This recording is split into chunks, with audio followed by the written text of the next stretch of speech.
Hello friend, नमस्ते, सत श्री अकाल। तो आज हम एसडी का सेवेंथ वीडियो करने जा रहे हैं। अभी तक हम लोगों ने क्या क्या सीखा है। अभी तक हम लोगों ने देखा है कि how to manage the organisation structure, वो आपने देखा। उसके बाद आपने देखा how to create the item master, then how to create the customer master. अब उसके बाद आपने कुछ जीएल अकाउंट, जो हमारा एसटी का पार्ट नहीं है, फीको का पार्ट है, उसको हमने देखा कि how to create the GL account. और सारे अकाउंट को मैंने बना के इसमें मैप कर दिया, और स्टॉक को कैसे एंट्री करेंगे ये सारी चीज़ें हमने कर दिया। तो एक दिन मैं आपको how to input the stock वो भी आपको बता दूंगा। बट आज का जो सेशन हम करने जा रहे हैं एसडी कोड, एसडी आज से हम स्टार्ट कर रहे हैं। एसडी में आप देखेंगे सबसे पहले हमारा डॉक्यूमेंट स्टार्ट होता है कि अगर डिफरेंट साइकिल की बात करें कि एसडी में सेल्स एंड डिस्ट्रीब्यूशन में, तो वो कौन कौन से डॉक्यूमेंट होते हैं और क्या क्या डॉक्यूमेंट होते हैं, पहले हम उसको देखते हैं। तो अगर एसटी की बात करें तो इसमें सबसे जो नंबर्स ऑफ डॉक्यूमेंट्स, जो अगर आप बात करेंगे तो ये सारे डॉक्यूमेंट्स होते हैं जो मैंने अभी स्क्रीन पे दिखा रखा है। सैप एसडी में सबसे पहला आपका सेल्स डॉक्यूमेंट टाइप स्टार्ट होता है, जिसमें कि प्री सेल्स एक्टिविटी, जो सेल्स से पहले की एक्टिविटी है, इंक्वायरी बनता है, कोटेशन होता है। ये इंक्वायरी, कोटेशन, ये सारा जो है आपका एक ही स्क्रीन पे बनता है, जिसको हम लोग क्या बोलते हैं, सेल्स डॉक्यूमेंट बोलते हैं। जो सेल्स डॉक्यूमेंट स्क्रीन होगा, जो कि आप BA01 से आप जा सकते हैं या फिर आप पाथ से भी जा सकते हैं, तो वहाँ वहीं पे आपको इंक्वायरी बनता है, वहीं पे कोटेशन बनता है, वहीं पे ऑर्डर बनता है। बट सभी के जो स्टैंडर्ड प्रोसेस हैं वो अलग है। अगर आपको इंक्वायरी बनाना है तो उसका टी कोड अलग है, यदि आपको सेल्स ऑर्डर बनाना है तो उसका टी कोड अलग है, यदि आपको कोटेशन बनाना है तो उसका टी कोड अलग है। तो इस तरह से डिफरेंट डिफरेंट टी कोड है। बट अगर कंप्लीट साइकिल की बात करें तो हमारा साइकिल जो स्टार्ट होता है वो यहीं से स्टार्ट। पहले हमारा इंक्वायरी आएगा कस्टमर से, फिर उसके कस्टमर के बाद क्या होगा, कोटेशन जाएगा, कोटेशन के बाद क्या होगा, ऑर्डर होगा, ऑर्डर के बाद क्या जाएगा आपका, ऑर्डर अगर ओके हो गया तो फिर डिलीवरी, आपका जो डिलीवरी ऑर्डर है वो कंफर्म होगा। देन डिलीवरी ऑर्डर के बाद पीजीआई होगा, पोस्ट गुड्स इन पर आपका हो जाए। उसके बाद पीजीआई के बाद क्या होगा, बिल बनेगा। ये पूरा कंप्लीट साइकिल होता है एसडी में जो हमारा चलता है। तो अगर आप साइकिल की बात करें तो इसमें डॉक्यूमेंट्स में मैंने पहले दिखाया, प्री सेल्स एक्टिविटी में आपका इंक्वायरी, देन आपका कोटेशन, ये दो सेल्स ऑर्डर में आपके जो स्टैंडर्ड ऑर्डर होते हैं, सेल्स ऑर्डर, वो ओआर हो जाएगा। अगर कैश ऑर्डर और सेल्स आपका होता है तो वो आपका कैश ऑर्डर में ये बीबी एंड सीएस आते हैं। रस ऑर्डर होता है, ये सारे क्या होते हैं, सारे हम ये वन बाय वन डिस्कस करेंगे। फ्री ऑफ चार्ज जो होता है वो क्या होता है, तो ये सारे ऑर्डर के अंदर में आते हैं। अगर कस्टमर आउटलाइन एग्रीमेंट, जो हमारा कॉन्ट्रैक्ट वगैरह या अग्रीमेंट होता है, तो उसके अंदर में कॉन्ट्रैक्ट होते हैं, सर्विस एंड मेंटेनेंस होते हैं, शेड्यूल एग्रीमेंट होता है, ये सारे तीन तरह के होते हैं। फिर उसके बाद अगर फोर्थ बात करें कस्टमर कंप्लेन की, जिसमें कि आपका कोई मटेरियल रिटर्न हो रहा है तो रिटर्न ऑर्डर हो गया, क्रेडिट मेमो रिक्वेस्ट हो गया, डेबिट मेमो, तो ये सारे जो आपको बनेंगे एक ही स्क्रीन पे बनेंगे। बट सभी के क्या है, स्टैंडर्ड जो डॉक्यूमेंट्स हैं वो अलग है, सभी की कैटेगरी अलग है। जो आप आइटम कैटेगरी देखेंगे वो अलग है। उसके बाद आप देखेंगे उसकी जो ये मेन जो कैटेगरी ग्रुप है, वो सारे सबके सब डिफरेंट डिफरेंट। तो हम लोग वन बाय वन इस चीज़ों को देखें। अगर कंप्लीट साइकिल की बात करें, ओटीसी माने ऑर्डर टू कैश, यहाँ पे आपने देख रखा है कि एसडी दिखा रखा है O2C। O2C अगर आप कंप्लीट साइकिल की बात करेंगे, ऑर्डर टू कैश जिसको बोलते हैं, O2C कहने का मतलब ऑर्डर टू कैश। इंटरव्यू में पूछा जाता है कि do you know how the process is running in O2C, तो O2C means order to cash. अगर इस साइकिल की बात करें तो सबसे पहले हमारा इंक्वायरी, देन कोटेशन, उसके बाद सेल्स ऑर्डर, ठीक है, delivery documents, and then invoice document. ये हमारा क्या कहलाता है, आपका पूरा प्रोसेस होता है। अब इसमें भी जो ऑर्डर टू सी होता है वो डिफरेंट डिफरेंट तरह के होते हैं। ये आप देख रहे हैं, ये हमारा क्या है, ऑर्डर टू सी है, ठीक है। तो अब दूसरा क्या होगा, कोटेशन से अगर स्टार्ट हुआ, quotation, sales order, delivery document and invoicing, जो नॉर्मल प्रोसेस होता है। अगर आप सेल्स ऑर्डर से स्टार्ट करें तो ऑर्डर टू, अगर इनवॉइस जा रहा है, ओटीसी, तो ये आपका ऑर्डर, डिलीवरी एंड इनवॉइस। तो ये पूरा कंप्लीट साइकिल, जो अगर आप इस कंप्लीट साइकिल में देखते हैं, inquiry, quotation, sales order, delivery document, invoice document, यदि कोई मटेरियल रिटर्न हो रहा है तो return sales order, then return delivery and then return invoice. ये कंप्लीट साइकिल होता है जो इसमें सैप में हम लोग फर्दर करते हैं। तो ये पूरा साइकिल हमने दिखा रखा है, जो बेसिकली जनरली जो ईआरपी यूज कर रहे हैं वो उसमें यही चलता है। अब रही बात सेल्स डॉक्यूमेंट की, तो सेल्स डॉक्यूमेंट होता क्या है? सेल्स डॉक्यूमेंट जो होता है इस पे 3 तरह के डेटा जाते हैं। On these document system are capturing the sales transaction information. These could be 3 levels: header level, item level and schedule line level. तो 3 तरह से ये डेटा क्या होता है इसमें सेल्स डॉक्यूमेंट पे आपका जाता है। एक हेडर लेवल पे जाता है, दूसरा आइटम लेवल पे जाता है, तीसरा क्या जाता है शेड्यूल लाइन लेवल पे जाता है। अब ये क्या है header level, item level, schedule line level, उसकी बात वन बाय वन हम करेंगे। हेडर लेवल पे जाएं, जैसे कि हम लोग B1 यूज करते हैं, 2 तरह के टेबल होते हैं, हेडर एंड डिटेल टेबल होता है। सिमिलरली SD में, S4 HANA में भी आपके टेबल्स होते हैं, डिफरेंट डिफरेंट टेबल्स होते हैं। हेडर लेवल के टेबल होते हैं, आइटम लेवल के, शेड्यूल लाइन लेवल के। यहाँ पे मैंने वो टेबल भी मेंशन कर रखा है। अगर हेडर लेवल टेबल की बात करेंगे तो जो आपका सेल्स का जो होता है, जो ऑर्डर का, जो आपका सेल्स ऑर्डर का जो होता है वो होता है VBAK। आप सिंपली याद कर सकते हैं, बैक और वी आप रिपीट करते हैं, वी बैक। ये आपका हेडर लेवल है। आइटम लेवल पे अगर बात करें तो भी BAP, BAP BAP BAP, B BAP, ये आपका आइटम लेवल का जाता है जिसमें कि आइटम कैटेगरी वगैरह जाता है, ठीक है। एंड शेड्यूल लाइन की बात करेंगे तो टेबल जो जाता है BBEP। ये इंटरव्यू में पूछा जाता है कि what is the header level tables of the sales document, what is the item level tables of the item level. तो उसके बाद आपको पूछा what is the name of the table and the schedule line of the order, तो आपको ये बताना पड़ेगा। तो 3 तरह के टेबल होते हैं। हेडर लेवल पे आपका VBAP, आइटम लेवल पे VBAP एंड शेड्यूल लाइन पे VBAP।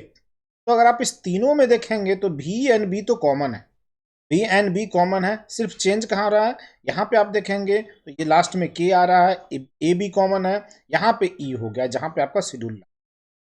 तो आपका सिर्फ यहाँ पे लास्ट में चेंज हो रहा है, K एंड P चला, KP, यानी कि आपका header level and item level में K एंड P होता है। अगर आप शेड्यूल लाइन लेवल में जाएंगे तो इसमें क्या हो जाता है, A के जगह पे E आता है, भी बैक हो जाता है। तो ये टेबल का नेम है, आप जब यूज करेंगे, बार बार यूज करेंगे तो ये आपको याद हो जाए। टेबल से क्या होता है, टेबल से आप सारे इंफॉर्मेशन कलेक्ट कर सकते हैं। सपोज दैट जैसे आप सिस्टम में गए और सिस्टम में जाके VBAP एंड भी बैक हम टेबल जानते हैं, तो उसमें डेटा अगर जानना चाहते हैं कुछ भी, हम यहाँ पे टेबल डालेंगे। तो टेबल डालने के लिए जो हमारा T कोड होता है इन्फॉर्मेशन के लिए, SE16N। आपको अगर टेबल डालना है यहाँ पे आया, इंटर किया और यहाँ पे हम टेबल का नाम डाले। अभी आपने देखा सेल्स ऑर्डर का टेबल क्या था, VBAP, EAP, ये हेडर का था VBAC एंड आपका जो डिटेल था VBAC। आपने इसको डाला और इसको, अब इस टेबल में जितने भी डेटा जा रहे हैं वो डेटा हमारे इंफॉर्मेशन यहाँ पे। अब सभी यूजर का आप देखिए यहाँ पे जितने भी डेटा गए हैं, जो हमारा हेडर लेवल पे गया है, जो हमारा हेडर लेवल पे गया वो सारे यहाँ पे। Types of the order, documents order, उसकी currency, organisation, distribution channel, division. तो इच एंड एवरी डेटा जो एबैप वाले रिपोर्ट बनाते हैं वो यहीं से लेते हैं। तो ये टेबल अगर आपको पता है, अगर टेबल उसे पता है, तभी वो डेटा यहाँ से पिकअप कर सकता है। इसको क्या बोलते हैं हम लोग, टेबल बोलते हैं। टेबल में जाने के लिए कौन सा कोड यूज करते हैं हम, आप यूज करेंगे SE16N, ठीक है। सिमिलरली आप देखिए VBAC के बाद अगर हम VBAP डालना चाहते हैं तो यहाँ पे हमने P डाल दिया। जैसे ही हमने यहाँ पे रन कराया तो जितने भी बैप में यानी कि डिटेल डेटा में जितने भी आएंगे वो डिटेल डेटा यहाँ पे। शेड्यूल लाइन अगर चेक करना है यहाँ पे आए, यहाँ पे हमने क्या किया, ए को ई कर दिया, ये आपको कर दिया, ये हमारा बी शेड्यूल लाइन चेक कर सकते हैं। और ये बात कि इतने आप कैसे, अगर आप क्राइटेरिया लगाना चाहते हैं तो आप यहाँ पे, अभी तो हमने कोई ऑर्डर नहीं किया, सपोज दैट मेरा सेल्स डॉक्यूमेंट निकालना है, मुझे इसमें जो भी सेल्स डॉक्यूमेंट टाइप अगर मैंने कुछ बना रखा, सपोज दैट OR बनाया, मैं वो यहाँ OR डालूंगा और इसको बैकग्राउंड रन कर, कोई भी डॉक्यूमेंट नो वैल्यू फाइंड, ठीक है। तो इस तरह से आप टेबल के थ्रू आप क्या कर सकते हैं, डेटा को पिकअप करा सकते हैं। तो ये टेबल से ये बेनिफिट। अब रही बात कि अब जो हम डॉक्यूमेंट बनाएंगे इसमें कुछ डिटर्मिनेशन होते हैं। इसको करने से पहले हम सिस्टम पे चलते हैं। हम पहले आज इंक्वायरी डॉक्यूमेंट बनाएंगे और उसके सारे जितने भी सेटिंग्स होते हैं वो सारे सेटिंग्स हम करेंगे। ठीक है। अगर इंक्वायरी डॉक्यूमेंट की बात करें तो उसका जो स्टैंडर्ड जो आपका आइटम कैटेगरी होता है वो AFN होता है एंड शेड्यूल लाइन 80 हो, स्टैंडर्ड आइटम कैटेगरी जो सैप देता है, ठीक है। और इंक्वायरी के लिए स्टैंडर्ड जो डॉक्यूमेंट टाइप बनता है वो क्या बनता है, IN बनता है। तो हम यहाँ पे आएंगे, हम यहाँ पे दो तरीके से बनाते हैं, एक टी कोड से बनाते हैं, दूसरा क्या बनाते हैं हम लोग SPRO पाथ से बनाते हैं। अगर टी कोड से बनाते हो आप यहाँ पे डॉक्यूमेंट जो सेल्स ऑर्डर टाइप है, ऑर्डर टाइप बनाने के लिए, क्योंकि इंक्वायरी आपका कोटेशन ये सारे क्या आते हैं ऑर्डर टाइप पे ही आते हैं। आप यहाँ पे VOV करेंगे एट, तो आपका डॉक्यूमेंट टाइप खुल गया। आप यहाँ पे देखिए, यहाँ पे पोजीशन पे आया, यहाँ पे मैंने सेल्स डॉक्यूमेंट टाइप IN डाला, जो स्टैंडर्ड है उसको मैंने डाला। यहाँ पे आप देखेंगे कि IN ये आपका स्टैंडर्ड प्रोसीजर, ये स्टैंडर्ड सैप का बना हुआ है। सैप ये कहता है कि आप इसको सेलेक्ट कीजिए और कॉपी कंट्रोल से आप अपना बना लीजिए। कॉपी कंट्रोल लगाने से क्या होता है कि जितने भी वहाँ पे फील्ड जा रहे हैं वो प्रॉपरली कॉपीड हो जाएंगे। नंबर्स ऑफ फील्ड इस डॉक्यूमेंट्स पे जाते हैं, अगर हम न्यू क्रिएट किए, अगर प्रॉपरली कॉपी कंट्रोल नहीं हुआ है तो फिर एक्सटर्नली आपको कॉपी कंट्रोल बाद में चलाना पड़ेगा। तो उससे क्या होगा, कोई आपका डॉक्यूमेंट्स अगर बाद में आप क्रिएट करेंगे अगर नहीं प्रॉपरली कॉपी हुआ है तो एरर आएंगे उसको सॉर्ट आउट करने। अगर आपने स्टैंडर्ड डॉक्यूमेंट्स को कॉपी किया है, आप अपने क्राइटेरिया को उसमें फुल कर दिए हैं, तो वो क्या होगा कि परफेक्टली वो कॉपी कंट्रोल चलेगा और आप इजीली उसको बना सकते हैं। फॉर एग्जांपल जैसे देखिए मैंने यहाँ पे लिया, यहाँ पे आए, यहाँ पे आने के बाद मैंने अपना IN जो बनाया है इस IN को मैंने कन्वर्ट कर दिया YIN मैंने ये इंक्वायरी। बाकी अगर SD डॉक्यूमेंट कैटेगरी आप देखेंगे तो कैटेगरी जो है ये दे रखा है, तो A में जैसा कि मेरा इंक्वायरी है तो A, अगर कोटेशन में बनाऊंगा तो B, ऑर्डर बनाऊंगा तो C। तो ऑलरेडी ये स्टैंडर्ड डॉक्यूमेंट जो आप सेलेक्ट करेंगे तो ये सारे सिलेक्शन ऑलरेडी हो चुका है, बट हमें पता होना चाहिए कि ये कौन सा, इसका मतलब क्या है, क्योंकि पूछता है इंटरव्यू में कि what is the document category in case of the inquiry. आपको बताना होगा कि document category ABC and XYZ जो भी हो वो बताना पड़ेगा। तो यहाँ पे आपको ये रखनी है। तो यहाँ पे क्या है, SD डॉक्यूमेंट कैटेगरी जो होता है इंक्वायरी के लिए A जाता है, कोटेशन के लिए B जाता है, ऑर्डर के लिए C जाता है। अब यहाँ पे नंबर रेंज इन द, अब यहाँ पे दो तरह के नंबर्स होते हैं, इंटरनल और एक्सटर्नल। अगर आप चाहते हैं कि ऑटोमेटिकली सिस्टम अपना, जैसे मैं एक इंक्वायरी डॉक्यूमेंट बनाऊं ऑटोमेटिकली सिस्टम हमारा जनरेट करे, तो आप पहले नंबर डिफाइन करेंगे, उस नंबर को यहाँ पे मैप करेंगे। जैसे 03 है, 03 पे हमने एक नंबर डिफाइन कर रखा है, वो नंबर हम यहाँ पे, अब जैसे मैं इसको मैप करूंगा तो इंटरनल वो डॉक्यूमेंट है, तो अपने आप वो डॉक्यूमेंट सपोज दैट अगर 1001 से मैंने उसको सीरीज को स्टार्ट कर रखा है, तो जैसे मैं एक फर्स्ट इंक्वायरी डॉक्यूमेंट बनाऊंगा तो 1001 बनेगा, उसके बाद नेक्स्ट बनाऊंगा तो 2 बनेगा। तो ये पहले हमें नंबर डिफाइन कैसे करते हो अभी मैं आपको बताऊंगा, ठीक है। तो इसको करने के बाद यहाँ पे सारे इन्फॉर्मेशन जो देगा, डॉक्यूमेंट प्राइसिंग जो है आपका ये यहाँ पे डिफाइन कर रखा है ये। तो जब ये हम प्राइसिंग डिटर्मिनेशन करते हैं तो वहाँ पे इसकी यूज, ये सारी चीज़ें आपको पता।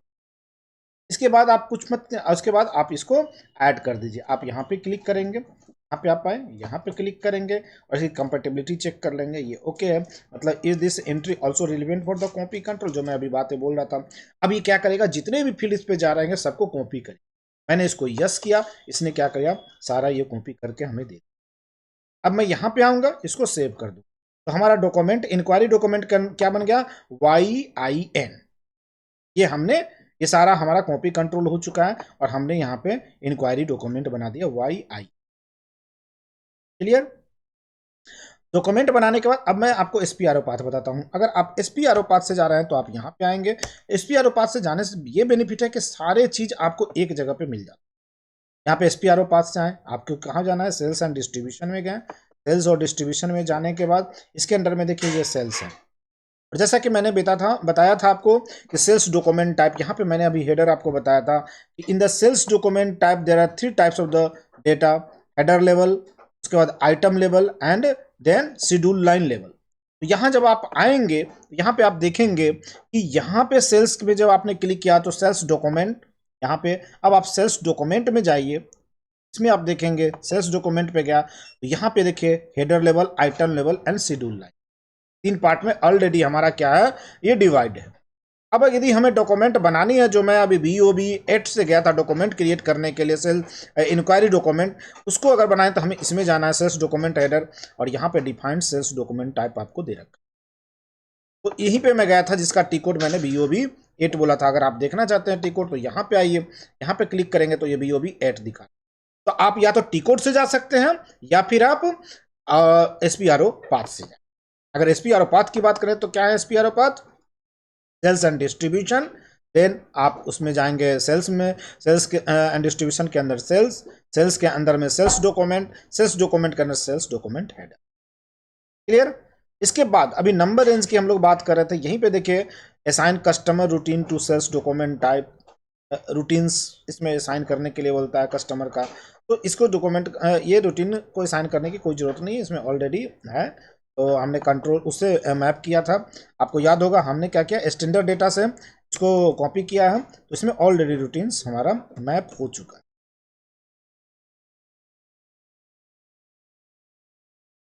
हमने YIN बनाया था, तो देखते हैं YIN, ये हमने बनाया है, इसमें रूटीन ऑलरेडी मैप है, तो हमें इसको करने की routine number for the flexible sales document numbering, flexible रखना है तो, लेकिन हम क्या कर रहे हैं इंटरनली हम डॉक्यूमेंट नंबरिंग डिफाइन करेंगे, तो इसकी हमें जरूरत नहीं है। क्लियर? अब चलते हैं हम लोग convert language for each sales document, सभी डॉक्यूमेंट्स के लिए अलग अलग लैंग्वेज हो, उसके लिए define number range prefix for the ST documents. अगर ST डॉक्यूमेंट्स आप डिफाइन करना है तो उसका कुछ प्रीफिक्स रखना है, तो यहाँ पे define number range for the, ये हमारा इंपॉर्टेंट है, जो भी मैं 03 आपको बता रहा था। यहाँ पे आएंगे, यहाँ पे आने के बाद यहाँ पे नंबर रेंज प्रीफिक्स आपसे पूछ रहा है कि प्रीफिक्स क्या रखना है, वो प्रीफिक्स आप यहाँ पे सेलेक्ट करें। जैसे यहाँ पे AIN डिफाइंड हुआ है, कुछ और रखना चाहते हैं मैंने यहाँ पे, या प्रिलिमिनरी बिलिंग डॉक्यूमेंट्स PBMD, इस तरह से आप डिफाइन नहीं आप रखना चाहते तो नहीं भी रख सकते। यहाँ पे आएंगे, आप यहाँ पे आके चेक करेंगे कि क्या नंबर रेंज आपका ऑलरेडी पहले से डिफाइंड है। अब इसमें देखिए दो तरह के नंबर्स है। फर्स्ट नंबर क्या है आपका, यहाँ पे एक्सटर्नल चेकआउट, मतलब ये नंबर क्या है हमारा, इंटरनल नंबर है।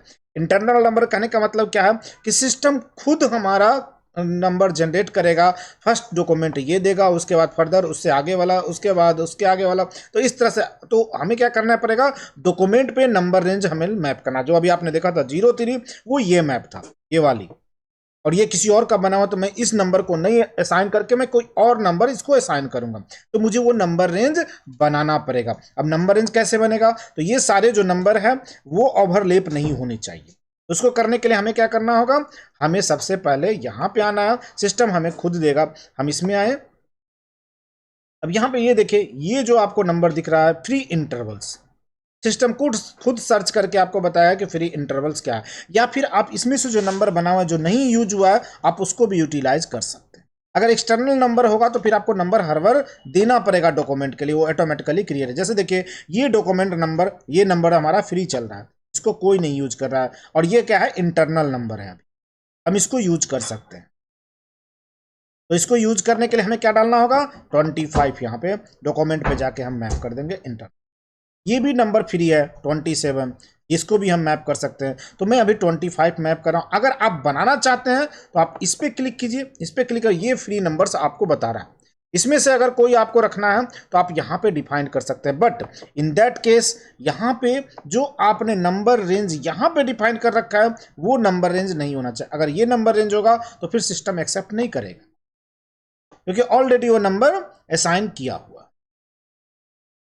मैं यहाँ पे आया, यहाँ पे आने के बाद यहाँ पे मैं इस नंबर को चाहूँ तो इसको भी चला सकता हूँ, इसको भी चला सकता हूँ, इसको। तो मैं इंक्वायरी का डॉक्यूमेंट है, तो इंक्वायरी के डॉक्यूमेंट के लिए मैं इस नंबर को रखता हूँ, और यहाँ पे मैं डिफाइन कर देता हूँ कि जो मेरा है ये हो गया R। अब चेक करता हूँ कि क्या कंपेटिबल है या नहीं है, सेलेक्ट एंड इंटर।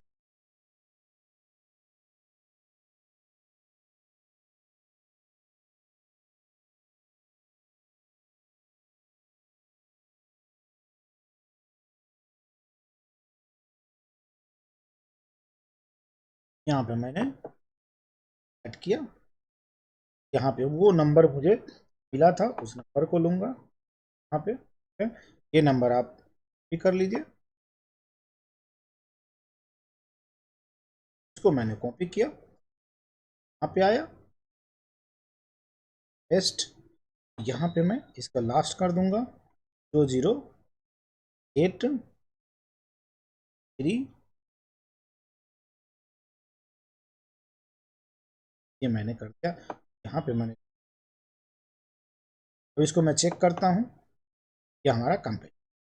तो R1 जो हमारा इंटरवल R1 है, prefix overlap with the interval 17 prefix, ये क्या कर रहा है कि 17 प्रीफिक्स के साथ ओवरलैप कर रहा है। अब देखिए 17 पे क्या जा रहा है, ये जा रहा है, ये बोल रहा है कि इसके साथ ये ओवरलैप कर रहा है, तो हमें वैसा नंबर देना होगा कि जिसमें ये ओवरलैप ना करे। तो अब मैं क्या करता हूँ, इसको यहाँ पे जो हमारा R1 में 8 3 से स्टार्ट हो रहा था, उसको मैं 4 करके देखता हूँ क्या हमारा ओवरलैप कर रहा है या नहीं कर रहा है।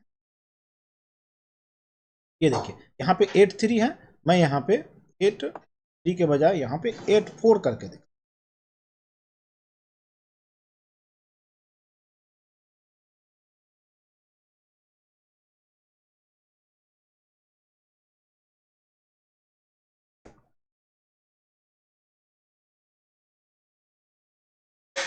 R1 is overlap with 21। इस तरह से आपको चेक करने पड़ेंगे। तो यहाँ पे मैं एक 1 डिफाइन कर, 1001, यहाँ पे 0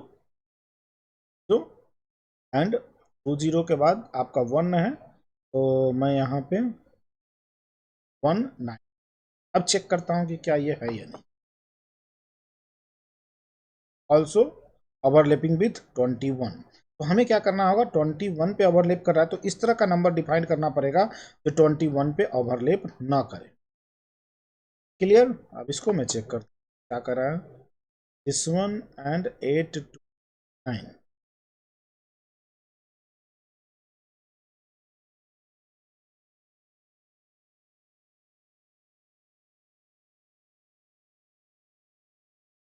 and 8 to,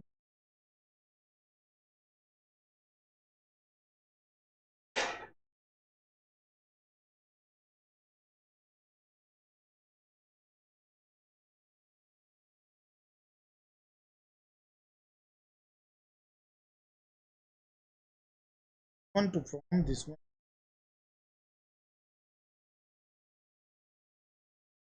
be in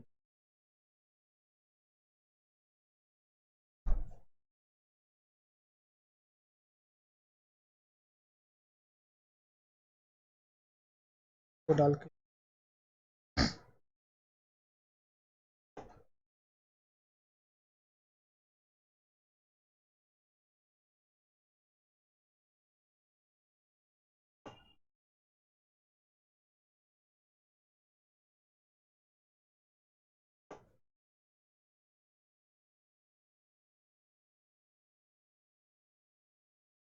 inter from number this less than this one. हम इसको उलट देते हैं, तो हम इधर डाल देते हैं।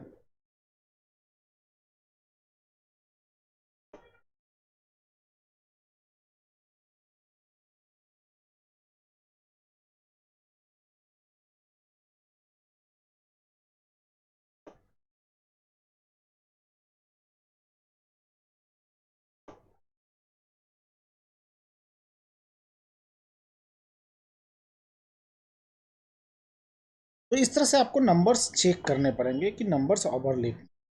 तो अब हम क्या करते हैं, हम इससे आगे डिफाइन, ये जो नंबर है हम इससे डिफाइन करते हैं 0 1 3। तो हो गया, आपने देख लिया कि हीट एंड ट्रायल मेथड हम कैसे करते हैं। अब यहाँ पे 0 1 3 एंड 0 0 0 0 1 से मैंने इसको स्टार्ट। अब फिर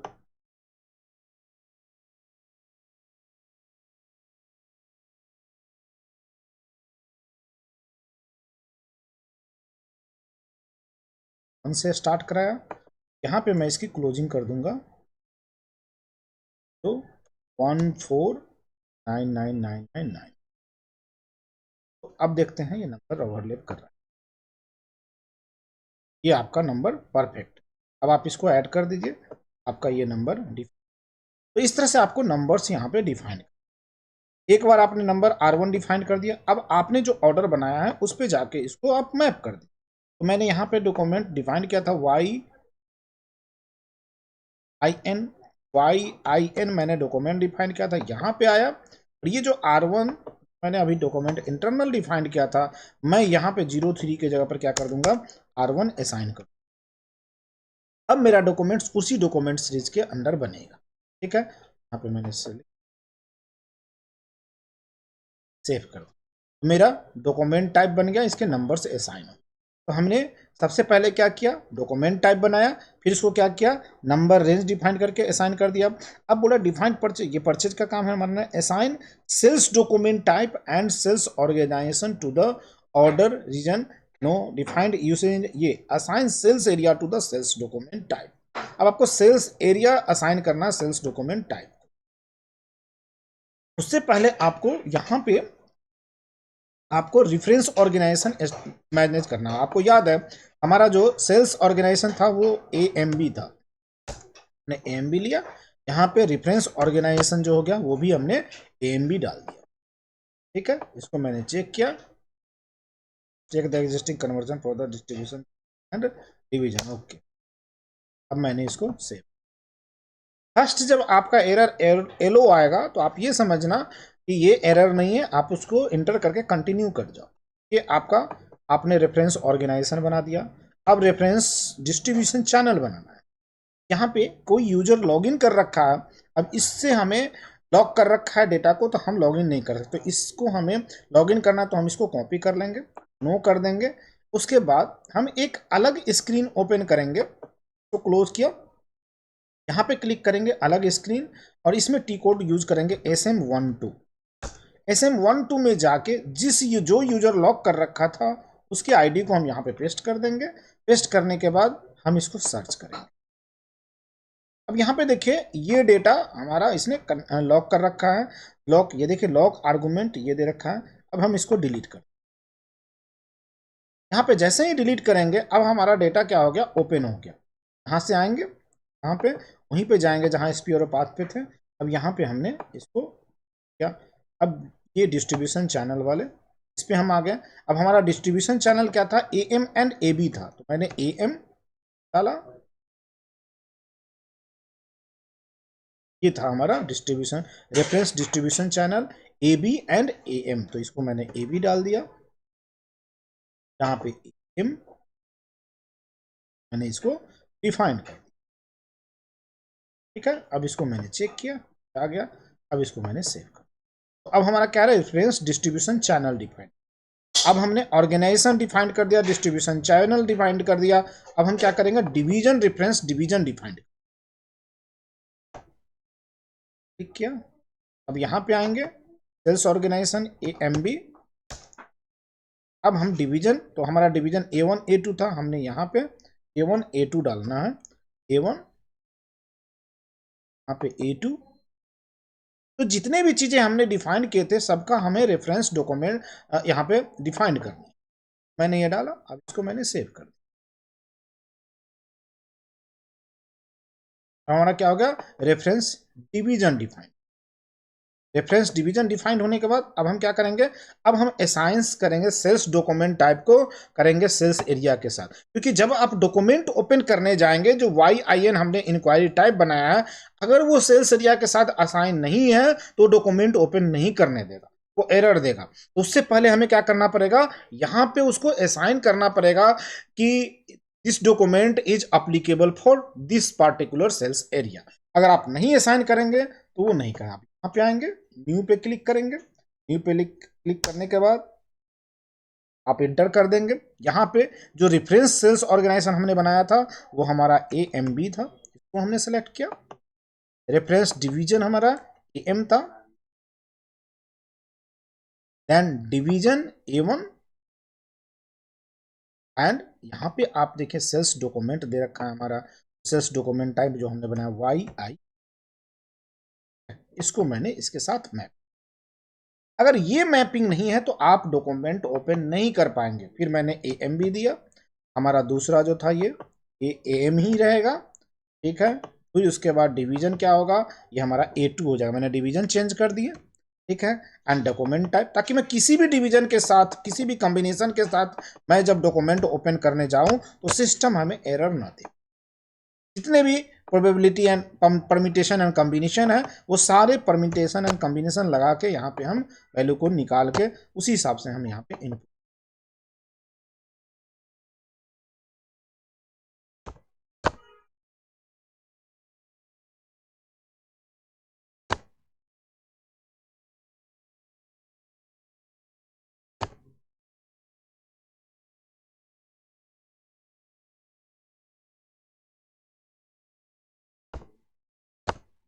यदि आपने ये चीजें नहीं किया तो डॉक्यूमेंट आपके ओपन नहीं होंगे। मैं फिर से रिपीट कर रहा हूँ। अब इसको किया मैंने इसको, अब हमारा ये सेल्स एरिया के साथ जो हमने डॉक्यूमेंट डिफाइन किया था वो हमारा एशाइन। अब इसके बाद क्या करना है, आपने सेल्स एरिया को असाइन कर दिया, ठीक है। अब यहां से आप निकलिए। अब आपको डिफाइन करना है कि इसमें आपको आइटम कैटेगरी डिटर्मिनेशन कर। उससे पहले हमें आइटम कैटेगरी जो AFN आपने देखा था इंक्वायरी के लिए होता है स्टैंडर्ड, हमें आइटम कैटेगरी मैप करना होगा या फिर हमें आइटम कैटेगरी बनाना पड़ेगा और फिर उसको मैप करें। ठीक है, तो चलते हम लोग यहाँ से निकलते हैं। हमारा यहाँ पे खत्म हो गया, हमने असाइन सेल्स एरिया कर दिया, ठीक है। अब आते हैं हम लोग इस पे सेल्स डॉक्यूमेंट आइटम, इसमें हमें item category defined item category. अब यहाँ पे जब आप क्लिक करेंगे तो यहाँ पे देखिए AFN जो मेन जो होता है, आप या तो AFN ये स्टैंडर्ड आइटम कैटेगरी है फॉर द इंक्वायरी। आप AFN जो देखेंगे इंक्वायरी आइटम, इसी तरह से आप देखेंगे तो डिफरेंट डिफरेंट स्टैंडर्ड आइटम्स आपको AGN standard item, free charge item, repair quotation, text item, quotation item AGX। तो इस तरह से सभी चीज के सेल्स ऑर्डर के लिए आपका TAN, वो सारे ही आइटम कैटेगरी आपको यहाँ पे दिखे। अगर मैं TAN की बात करूँ, यहाँ पे मैं क्लिक किया, यहाँ पे TAN डाला तो ये आपको स्टैंडर्ड सेल्स ऑर्डर का आता है, आपका स्टैंडर्ड आइटम। तो हमें इंक्वायरी के लिए क्या लेना है, AFN लेना है, तो हम यहाँ पे AFN लेंगे। या तो आप इसी आइटम कैटेगरी को अपने डॉक्यूमेंट के साथ मैप कर सकते हैं या फिर आप अलग भी अपना बना के इसमें मैप कर सकते हैं। तो सपोज दैट मैं इसी को लिया, जैसे कि कॉपी कंट्रोल लेना है, मैंने कॉपी कंट्रोल लिया। यहाँ AFN के जगह पर क्या कर डिफाइन करूंगा मैं, YAFN डिफाइन, YAFN, क्योंकि हमारा डॉक्यूमेंट टाइप क्या है, डॉक्यूमेंट टाइप है YIN, जस्ट मैं Y उसमें इनपुट दे रहा हूं, ठीक है। यहाँ पे मैंने चेक किया तो एरर दिया, with item category YAFN is this entry also relevant to copy control, yes मैंने इसको कर दिया। अब हमारा ये आइटम कैटेगरी क्रिएट हो गया, मैंने इसको सेव कर दिया, ठीक है। तो हमारा आइटम कैटेगरी,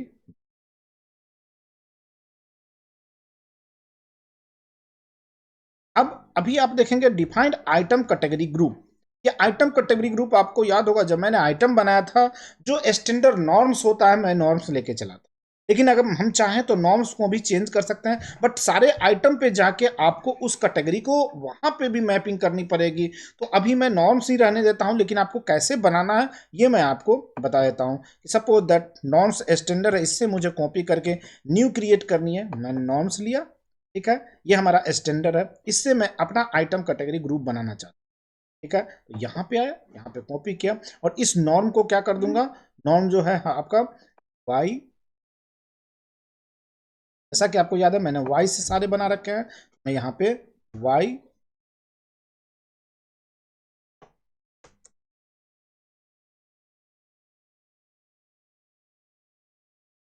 वाई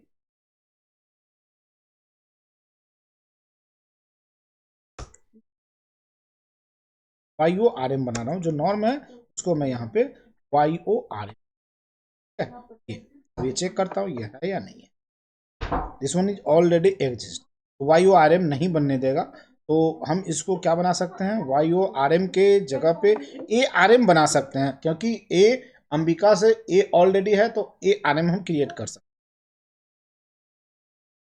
हैं, AORM, ये हम ट्राई करते हैं, ये अलाउड है तो हम इसको। लेकिन जनरली सैप क्या कहता है कि जो भी आप नया चीजें क्रिएट कर रहे हैं वो वाई और जेड से होना चाहिए। तो आपने देखा कि an Y O R M,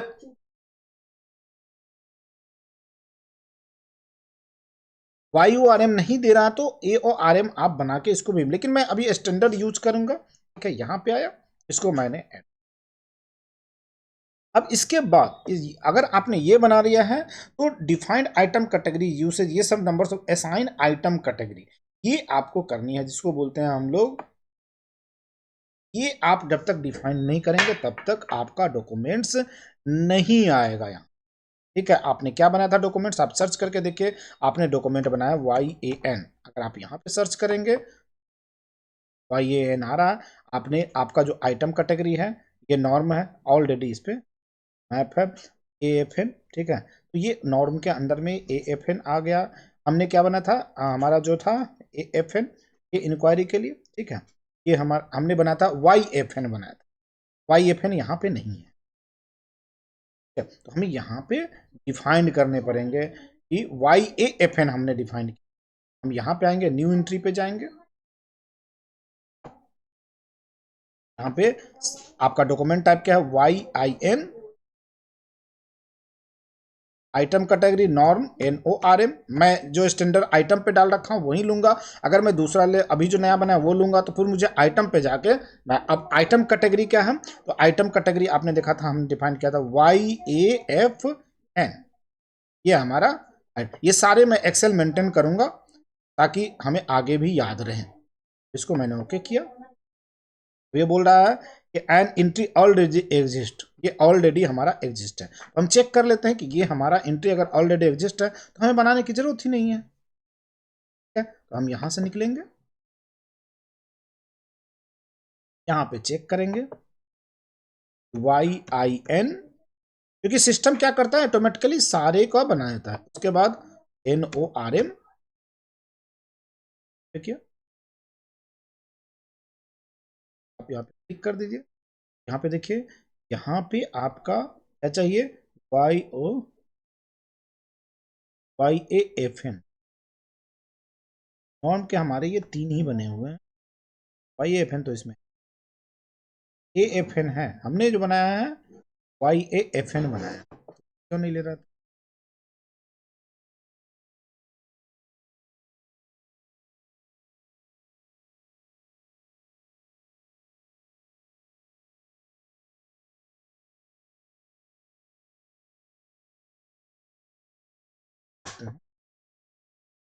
document type YIN, top item category NORM, norm and item category. Item category जो था आपका वो था हमारा YAF,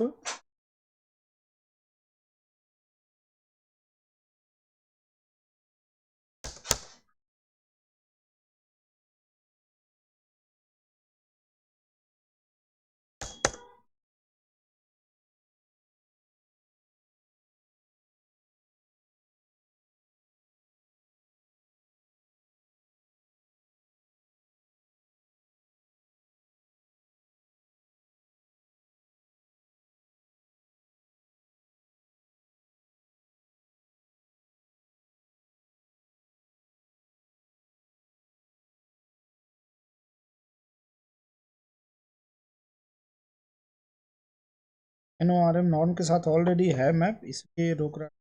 मैंने दूसरा जो बनाया था उसके साथ AORM के साथ मैप।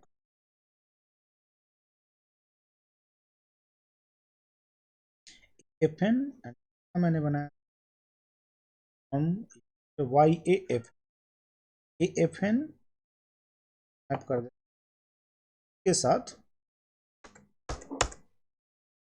YAFN।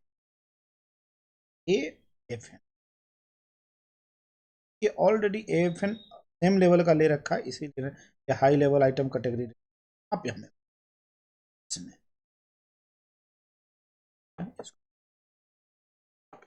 ये हमारा, अब हमारा क्या हो गया, ये कैटेगरी हमारा फाइंड हो गया। ठीक है, ये सब ऑप्शनल है, आप डिफाइन कर, defined item category usage, defined value for the material type, ये सारे ऑप्शंस आप देख सकते हैं। आप स्पेयर और पाथ पे आके आप इसको कर सकते हैं। तो अब हम लोग चलते हैं इंक्वायरी क्रिएट करने के लिए। ना सेटिंग करने के बाद तो मैंने क्या क्या सेटिंग किया, सबसे पहले डॉक्यूमेंट टाइप बनाया, उसके बाद मैंने आइटम कैटेगरी बनाया, उसके बाद मैंने आइटम ग्रुप आपको बना के दिखाया, फिर उसके बाद मैंने क्या किया, आइटम कैटेगरी डिटर्मिनेशन किया। जो हमने आपका आइटम कैटेगरी बनाया था उसको मैंने डॉक्यूमेंट के साथ डिटर्मिनेशन कर दिया, जो हमने डॉक्यूमेंट टाइप बनाया था उसको सेल्स एरिया के साथ हमने मैप कर दिया। अब इसका जो टी कोड होता है वो होता है VA11। ये आपने डाला, दिए देखिए इंक्वायरी टाइप है। आपने जो इंक्वायरी टाइप बना था YIN, ये मैंने लिया। हमारा सेल्स ऑर्गेनाइजेशन क्या है, AM सेल्स ऑर्गेनाइजेशन। उसके बाद हमारा डिस्ट्रीब्यूशन चैनल क्या था, AM। जो अभी हमने सेल्स ऑर्गेनाइजेशन बना के डॉक्यूमेंट के साथ मैप किया, अगर वो नहीं मैप होता तो यहाँ पे हम डॉक्यूमेंट डालने के बाद करते तो हमारा ओपन, ये इजी। अब हमें कस्टमर डालना है तो हमें अपना कस्टमर यहाँ पे लेना है C। ये देखिए ये मैंने कस्टमर रखे थे, ये कस्टमर और भी आगे मैं बना दूंगा। एक कस्टमर वही कस्टमर है जो मैंने वीडियो आपको शेयर किया कि how to create the customer in the STS4HANA। अब मैंने इसको सेलेक्ट किया, इसके बाद इंटर किया, ये हमारा ऑलरेडी डिटरमाइन हो गया। अब यहाँ पे हमें आइटम, अगर आपको कोई रेफरेंस नंबर डालना है इसको मैंडेटरी आप कर सकते हैं। कहाँ से होगा, ये जो डॉक्यूमेंट ऑर्डर टाइप हमने बनाया वहीं से मैंडेटरी होगा। आप यहाँ पे आएंगे, ठीक है, यहाँ पे अब आइटम सेलेक्ट कर, ये मैंने आइटम ले लिया, ठीक है। यहाँ पे क्वांटिटी कितनी डालनी है वो क्वांटिटी डाल दूंगा और इंटर की। अब आप देखिए जैसे ही मैंने इंटर किया, यहाँ प्राइसिंग जो मैंने स्टैंडर्ड वाले प्राइसिंग में पूरा प्रोसेस बताऊंगा, प्राइसिंग प्रोसीजर ऑलरेडी इसमें डिटरमाइन है, मैंने स्टैंडर्ड प्राइसिंग प्रोसीजर अभी लगा दिया है, वो आ गया कि वो मिसिंग है। तो इससे पहले कुछ चीजें हैं जो आपको दिखाना जरूरी है। आप यहाँ पे आएंगे, आइटम डिटेल्स में आइए। आइटम डिटेल्स में आने के बाद आप यहाँ पे देखेंगे ये आइटम्स के नंबर्स ऑफ लाइंस दिखेंगे। अब इस पर कुछ इंफॉर्मेशन आ रहे हैं जिसको हमें समझना जरूरी है।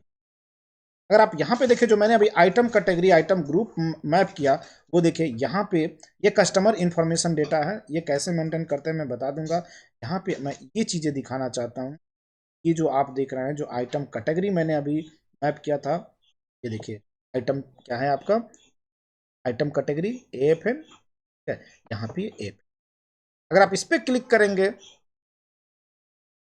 देखिए इनको, लेकिन हमें क्या चाहिए, हमें चाहिए YAFN। अब ये YAFN कैसे आएगा, तो हमें इस AFN वाले जो रो था वहां पे उसको डिलीट करके हम यहाँ पे YAFN मैनुअली आप करना चाहें मैनुअली कर सकते हैं।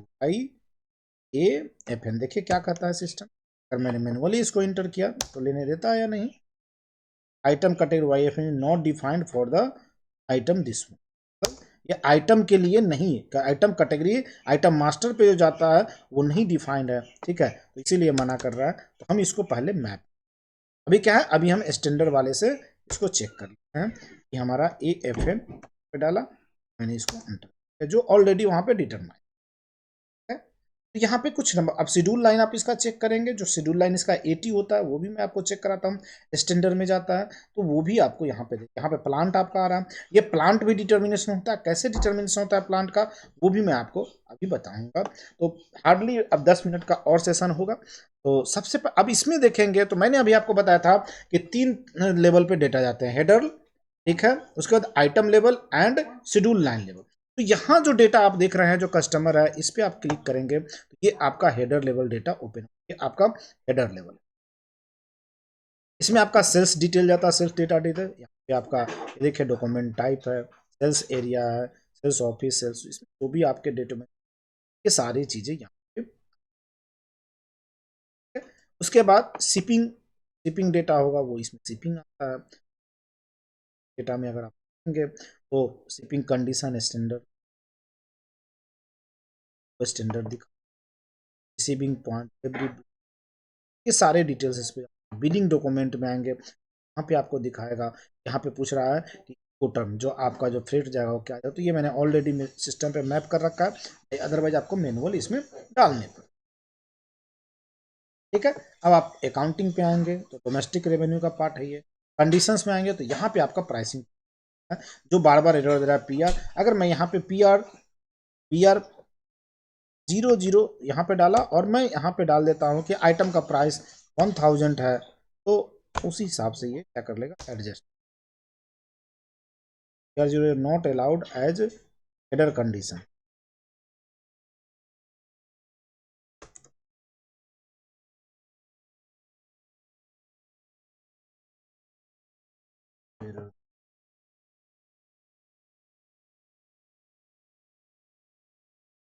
चेक कर लीजिए यार इसका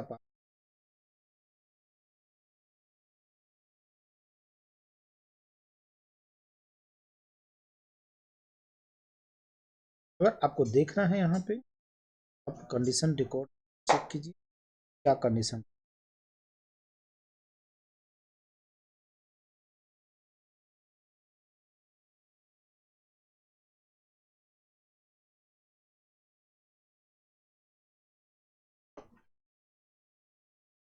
अच्छा इस पे नहीं जाएगा क्योंकि ये कस्टमर का है, इसमें आइटम पे जाएगा। तो पीयर हम डालेंगे वो आइटम पे, यहाँ पे पार्टनर फंक्शन दिखाएगा आपको, यहाँ पे टेक्स्ट डेटा दिखाएगा क्योंकि हम हेडर टेबल में है। ये कहाँ जाएगा, ये जो जाएगा आपका जो आपका आइटम टेबल था इसमें आएगा आइटम वाले। यहाँ पे आप देखिए आइटम डिटेल्स में देखिए ये आपका आइटम्स है, उसके ऑर्डर क्वांटिटी है, रीजन अगर आप कुछ डालना चाहते हैं, अगर रिजेक्शन है, उसके बाद प्रोक्योरमेंट है। यहाँ पे देखेंगे तो प्रोक्योरमेंट की बात करें तो ये यहाँ पे आपको ये शेड्यूल लाइन कैटेगरी 80 जाता है। ये भी क्वेश्चन पूछा जाता है इंटरव्यू में, what is the schedule line category for the inquiry. इसके लिए क्या होता है 80 होता है, और ऑर्डर के लिए सीटी होता है। शिपिंग में जाएंगे तो यहाँ पे शिपिंग डिटेल्स आएंगे, प्लांट, उसके बाद आपका ये डेट कब वो शिपिंग सारे आते हैं। अब आए प्राइसिंग की बात, तो प्राइसिंग हम स्पेशली करेंगे, लेकिन अभी मैं आपको बताना चाहूँगा कि अगर आप यहाँ पे डबल क्लिक करेंगे तो आपका आप डबल क्लिक के ये आपका आइटम लेवल डेटा, ठीक है। अब इसमें आके आप चेक करेंगे तो सारे सेल्स के डॉक्यूमेंट के डिटेल्स होंगे। यहाँ पे आएंगे, इसमें आपको शिपिंग डेटा दिख, मटेरियल ग्रुप, आपके डेटा ये सारे यहाँ, ठीक है। शिपिंग में जाएंगे, यहाँ पे शिपिंग शिपिंग क्या, ये सारे आपको यहाँ पे जो शिपिंग पॉइंट डिटर्मिनेशन अगर हो जाएगा, जो अभी नहीं हुआ है, अगर हमने शिपिंग पॉइंट डिटर्मिनेशन कर दिया तो अपने आप ये सिस्टम क्या करेगा, ये भी डेटा उठा तब करके लाएगा। अभी हमने शिपिंग पॉइंट डिटर्मिनेशन नहीं किया है, इसलिए क्या कर रहा है, ये पिकअप नहीं कर रहा है। लेकिन एक बार जब हम डिटर्मिनेशन कर देंगे तो ऑटोमेटिकली पिकअप कर। अब अभी देखिए क्या दे रहा है, error shipping point AMG is not defined. Shipping point जो है हमारा नहीं डिफाइंड, क्यों, हमने डिफाइंड तो किया है बट लिंकअप नहीं बनाया है, जो लिंकअप बनना चाहिए वो नहीं बना है, जिसकी वजह से ये सिस्टम हमें क्या कर रहा है, रोक रहा है। और ये प्राइसिंग मैंडेटरी कंडीशन है। आप इसमें बिलिंग डॉक्यूमेंट में आके देखिए, यहाँ पे वो सारे जो पेमेंट टर्म्स जा रहे हैं वो हैं इसमें, उसके बाद इनको टर्म है। अब यहाँ पे कंडीशंस में आएंगे, जो प्राइसिंग बोल रहा है पीआर मैंडेटरी है, करेंगे वो पीआर आप देगा, और उस पीआर के सामने में आप डाल दीजिए तो आपका ये आर इसमें, अगर आप देखेंगे तो पीआर 00 इसमें, यहाँ पे मैंने डाल दिया कि 1000 रुपीज आइटम का प्राइस है, मैंने इंटर किया। अब ये क्या हुआ, ऑटोमेटिकली सारी चीज।